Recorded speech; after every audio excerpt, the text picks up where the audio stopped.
Hello दोस्तों, मैं नेहा हाजिर हूँ एक कहानी के साथ। पाप जाता कहाँ है।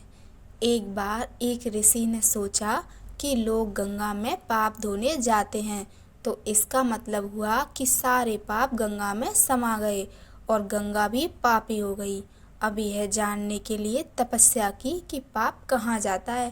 तपस्या करने के फलस्वरूप देवता प्रकट हुए। ऋषि ने पूछा कि भगवान, जो पाप गंगा में धोया जाता है वह पाप कहाँ जाता है। भगवान ने कहा कि चलो गंगा से ही पूछते हैं। दोनों लोग गंगा के पास गए और कहा कि हे गंगे, जो लोग तुम्हारे यहाँ पाप धोते हैं तो इसका मतलब आप भी पापी हुई। गंगा ने कहा, मैं क्यों पापी हुई, मैं तो सारे पापों को ले जाकर समुद्र को अर्पित कर देती हूँ। अब वे लोग समुद्र के पास गए।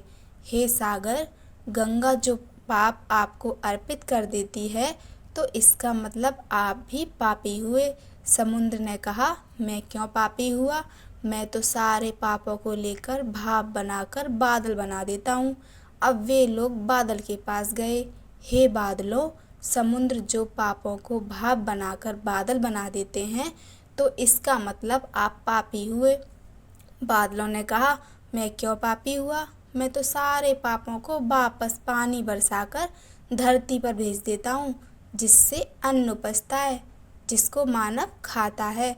उस अन्न में जो अन्न जिस मानसिक स्थिति से उगाया जाता है और जिस वृत्ति से प्राप्त किया जाता है, जिस मानसिक अवस्था में खाया जाता है, उसी अनुसार मानव की मानसिकता बनती है। शायद इसीलिए कहते हैं, जैसा खाए अन्न वैसा बनता मन। शिक्षा, अन्न को जिस वृत्ति कमाई से प्राप्त किया जाता है और जिस मानसिक अवस्था में खाया जाता है, वैसे ही विचार मानव के बन जाते हैं। इसीलिए सदैव भोजन शांत अवस्था में पूर्ण रुचि के साथ करना चाहिए और कम से कम अन्न जिस धन से खरीदा जाए वह धन भी श्रम का होना चाहिए।